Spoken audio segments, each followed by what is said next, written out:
Call शामिल करते हैं आयशा की। अस्सलाम वालेकुम आयशा, वालेकुम सलाम। क्या पूछना चाहेंगी हमारे मौजूद मेहमानों से? जी मेरा सवाल ये है कि रात को जब मैं सोती हूँ ना तो मुझे लगता है कि मेरे जिस्म को किसी ने बहुत ज़ोर से पकड़ा है और डरावने ख्वाब भी आते हैं, तो फिर मैं उठ जाती हूँ डर से। तो उसके लिए मुझे कुछ वजीफ़ा बता दें। कितने साल की हैं आप? मैं 25 साल की हूँ। शादीशुदा हैं या आप कुंवारी हैं? नहीं नहीं, अभी शादी नहीं। अभी शादी नहीं हुई। अच्छा ठीक है, आपको अभी जवाब बताते हैं। जी आप बताइएगा हफीसा कि 25 साल की हैं, उनको ये लगता है कि उनको किसी ने रात को जब वो सो रही होती हैं कि पकड़ा हुआ है। वो कौन है, क्या वहम है, क्या चीज़ है, इसके बारे में जानते हैं। जी हफीसा। देखिए, ये जो बच्ची ने अपना मसला बताया है, इसका बेहतरीन हल ये है कि हदीस शरीफ में आता है कि जब बंदा सुबह उठता है तो उसके सारे आज़ाद जकड़े हुए होते हैं। जब वो वज़ू करता है और सुबह की नमाज़ पढ़ता है तो वो उसके जकड़े हुए अज़ा खुल जाते हैं। और लेट तक सोना और सूरज का तलू हो जाना, हदीस में आता है कि शैतान जो है इंसान की गुद्दी पर पेशाब कर देता है। तो अब उसका सबसे बेहतरीन तरीका तो यह है कि बर वक्त उठा जाए, फजर की नमाज़ पढ़ी जाए और सुबह के अज़कार किए जाएं। जब हम लेट तक सोने की ये आदतें हमें पड़ गई हैं और लेट उठते हैं और सूरज जो है वह तलू हो जाता है, तो आप यूँ समझें कि शैतान की हमारा जिस्म अमाजगा बन चुका होता है। अच्छा, जब आप सुबह उठे, फजर पढ़ी, हदीस में आता है कि उसके अज़ा खुलना शुरू हो जाते हैं। फिर आप सुबह के अज़कार करते हैं, अज़ा मज़ीद खुल जाते हैं। फिर ला इलाहा इल्लल्लाह वहदहु ला शरीका लहु लहुल मुल्कु व लहुल हम्दु व हुवा अला कुल्लि शैइन क़दीर, अगर ये 100 मरतबा सुबह पढ़ लिया जाए, इसका सबसे बड़ा आसान ये इलाज है। 4 इसके फ़ायदे हैं। एक फ़ायदा ये है कि हदीस में आता है कि 100 गुनाह अल्लाह माफ़ कर देता है इसको पढ़ने से, 100 अल्लाह नेकियां अता कर देता है, 10 गुलामों की आज़ादी का सवाब मिलता है। यानी एक गुलाम लेके आज़ाद करना कितना बड़ा अजर की बात है। सिर्फ ये ला इलाहा इल्लल्लाह वहदहु ला शरीका लहु ये पढ़ने से 10 जो है वो गुलाम आज़ाद हो जाते हैं। अच्छा, अब फिर सुबह से लेकर शाम तक कोई शैतान इसके करीब नहीं आ सकता। ये 4 फ़ायदे हैं ला इलाहा इल्लल्लाह वहदहु ला शरीका लहु लहुल मुल्कु व लहुल हम्दु व हुवा अला कुल्लि शैइन क़दीर। इस तरह से पढ़ लें इसको बच्चे पढ़ने के। और रात को ये बच्ची बिलखसूस कोशिश करे कि वज़ू करके इशा की नमाज़ पढ़ के उसके बाद वज़ू के साथ ही सोए, दाएं रुख पर सोए और सोने के अज़कार आयतुल कुर्सी वगैरह और अल्लाहुम्मा बिस्मिका अमूतु व अहया पढ़ते पढ़ते सोए। इंशाअल्लाह ताला बुरे ख्वाब ख़त्म हो जाएंगे। देखिए, बुरे ख्वाब ही आप स्टार्टिंग पॉइंट है जादू का, ठीक है, जिन्नात का। आप इसी अभी से इलाज शुरू कर दें। अभी ये गैर शादीशुदा बच्ची है और आगे जाकर खुदा न खास्ता इसी हालत में अगर शादियाँ हो जाती हैं, बल्कि मैं आपको मेरे साथ एक वाक़या हुआ।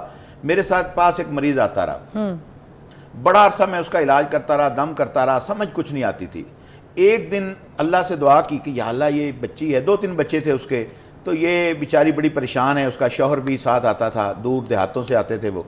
तो एक दिन उस औरत के अंदर जो है वो हाज़री हो गई।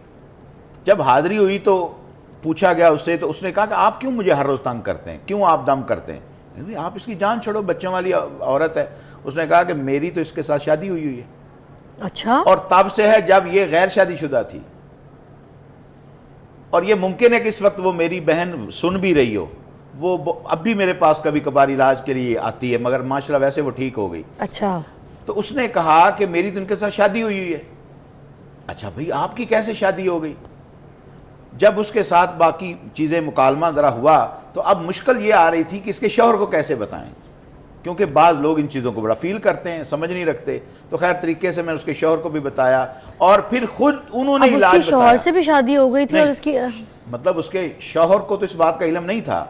जिनने हाजिर होकर कहा कि इस लड़की से तो मेरी शादी है और बड़ी पुरानी है, जब ये अभी इसने इस खामद से शादी नहीं की थी।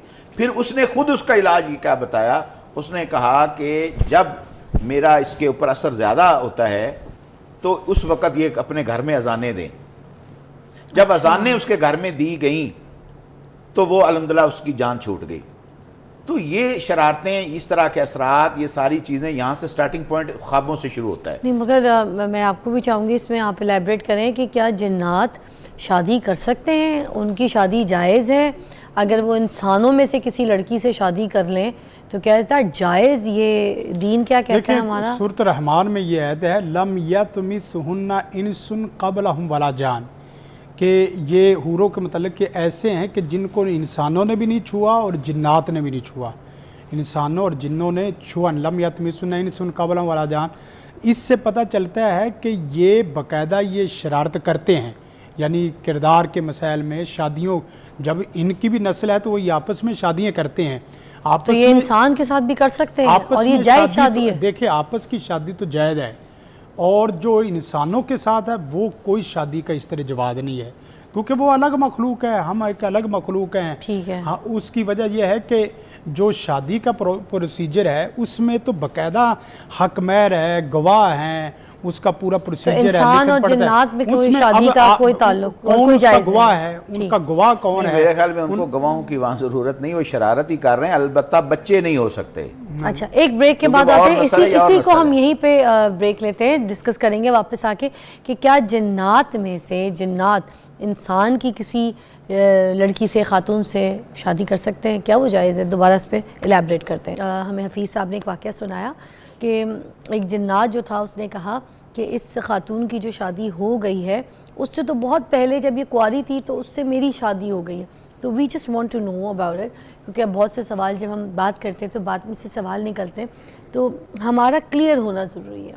تو میں یہ جاننا چاہتی ہوں کہ کیا یہ شادی جائز ہے کہ انسان کی بچی ہو اور جن کا بچہ ہو اور ان دونوں کا آپس میں نکاح، ان کی شادی، کیا یہ جائز ہے، ہو سکتی ہے؟ بات ہو رہی تھی کہ جو شادی شرعن ہے وہ تو نہیں ہوتی، سیدھی نہیں ہو بات ہے، سکتی، کیونکہ اس کا ایک پورا پروسیجر ہے جو کہ ہمارے سامنے نہیں آ سکتا، صاف لفظوں میں نہیں ہو سکتی اور جائز نہیں ہے۔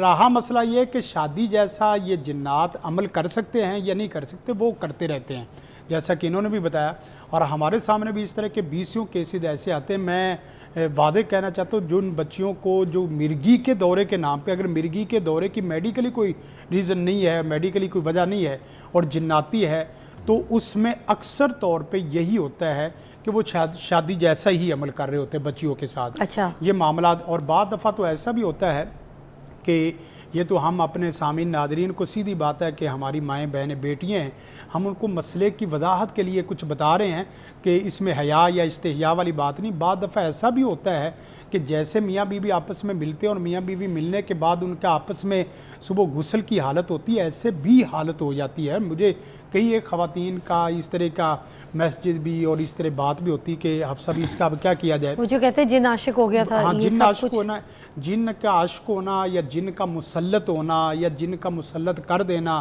یا کسی کے رشتے کو خراب کرنے کے لیے جادو کر دینا، یہ تمام شکلیں ہوتی ہیں۔ بس اوقات ہوتا ہے کہ جن بذات خود اس سے کوئی اس کا تعلق نہیں ہے، لیکن آپ کے جو حاسدین ہیں، آپ کے جو شریک ہیں، وہ آپ کے متعلق کچھ ایسے جادو کر دیتے ہیں کہ جس جادو کی وجہ سے آپ کا اصل میاں بیوی کا رشتہ خراب ہو جاتا ہے، دوسرا رشتہ وہ شروع ہو جاتا ہے۔ اور جنات بعض دفعہ یہ کہتے ہیں کہ سیدھی بات ہے، میں ابھی پیچھے میں ایک ہفتہ پہلے کیس کر رہا تھا، وہ کہتے ہیں حفصہ بھی ایک بات کہ اگر اس نے اپنی جان بخشی کرنی ہے تو صرف وہ فلاں بندے کا نام نہیں میں لیتا، فلاں بندے کے پاس نہ جائے، بس اگر اس نے ہمارے اس بات ساتھ نہیں نہ رہ رہا تو ہم اس چیز کو نہیں برداشت کریں گے، یہ فلاں بندے کی، یعنی اس کے ہسبینڈ کا مسئلہ ہے۔ اچھا، اور یہ بھی مجھے اس کی بھی ذرا الیبریشن کر دیجئے کہ کیونکہ یہ حدیث چونکہ میں نے پہلی مرتبہ سنی ہے کہ شیطان جو ہے وہ گدی میں پیشاب کر دیتا ہے اگر کوئی انسان لیٹ سو کے اٹھتا ہے، تو اس کے بارے میں بھی تھوڑا سا الیبریٹ کر دیجیے۔ دیکھیں یہ پہلی مرتبہ وضاحت کی ہے